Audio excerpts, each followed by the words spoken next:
This video goes out to Icy Mike from the Hard to Hurt channel, and it's specifically about the topic of batons. He's been talking a lot of shit about batons for years now, and I wanted to make a reply because I've been getting a little bit annoyed by the fact that he's talking shit about a weapon I quite like.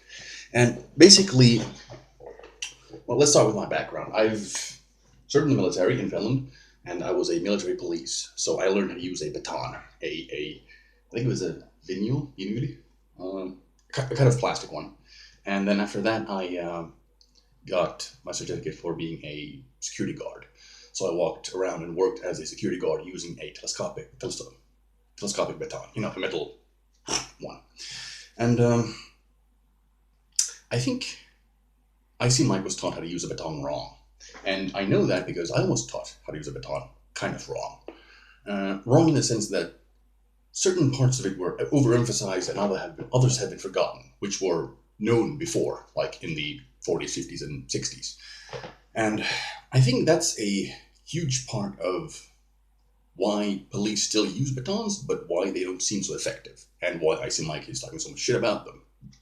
Basically, the modern teaching for how to use a baton is that you have it on your belt, be it a solid one or a telescopic one. Telescopic ones are legal for citizens in Finland, so I can own one. But you have it on your belt, and when you need it, you kind of pull it out with a big motion, and then you have it sort of brandished. The instructors told me that I should use it like as if I was pulling out Excalibur, a shining sword, to make whoever I'm trying to make comply with me see that I have a big fucking stick and make them, a little bit scared.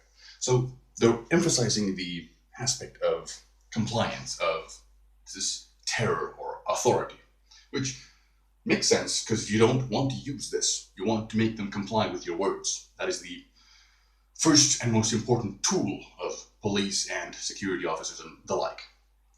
But when you do need to use it, it kind of changes the way you hold it. It's no longer here, this big wavy thing. It's supposed to go to the front like this, and you're holding it with two hands. So the difference here is that when Mike criticizes the baton, he talks about how it's too light and how the boundary between, actually assaulting someone to the level of being sued afterwards and defending yourself is too vague. You can't actually hurt someone effectively to ward them off by hitting them on the hand. But if you hit them like hard on the back of the head or something like that, they'll die. So you can't really effectively use it as a self-defense tool. But that's because he's using it with one hand from this position as I was taught, when you should be using it like this. Because this is primarily a shield, a ward protects. So if someone is attacking me and they're unarmed and they're, say, throwing a punch, I can meet that punch like so. And I'm receiving the force with my hands, but he's receiving it like this if I actually hit it like that. If I miss and go something like this, I can make him move around, control that punch. So it's really effective in warding off punches. If he kicks at me, low, high, whatever, I can ward off that kick powerfully and hurt his leg using his own force. If he makes a attempt for a grapple, a double leg sweep, or whatever kind of move like that, I can receive him like this. I can push him down. Where unarmed, if he goes for my legs, I'm going to have to guillotine or something like that. I'm going to have to go to the ground. But I don't want to do that against someone who's, I don't know where they're from. They might be diseased. They might be on something. They might not react to pain. I don't want to go down to the ground with someone like that. I want to control them at a distance. So with this, if I press it against this area here and push them down, I'm keeping them at a distance and controlling their body. They can still go for my legs, sure, reach for my legs with their hands, but they can't really put their body against mine because I'm in a push-up position. I have all this force working for me. I can keep him at a distance and make him comply. Push him down. Well, what if it goes for the baton itself? Try to grab it. Well, first of all, I can move it around. Have fun with that. Second of all, if he grabs it, say, in the middle, well, he has a pretty terrible leverage on it compared to my wide grip. If he grabs it here, I can just wrench it out. If he grabbed it lower, like this, I can use that as a point to control him, as seen in a lot of This is where my interest actually in how to use batons peaked, really, the 40s, 50s, and 60s way, was in studying longsword half swording, using a, well, in this case, this katana, like so. Super notori. These old guards where you're actually using it like this for compliance against someone who's heavily armored. And it's used the same way. So if they grab it here, you have all those leverages and locks and disarms and all those stuff.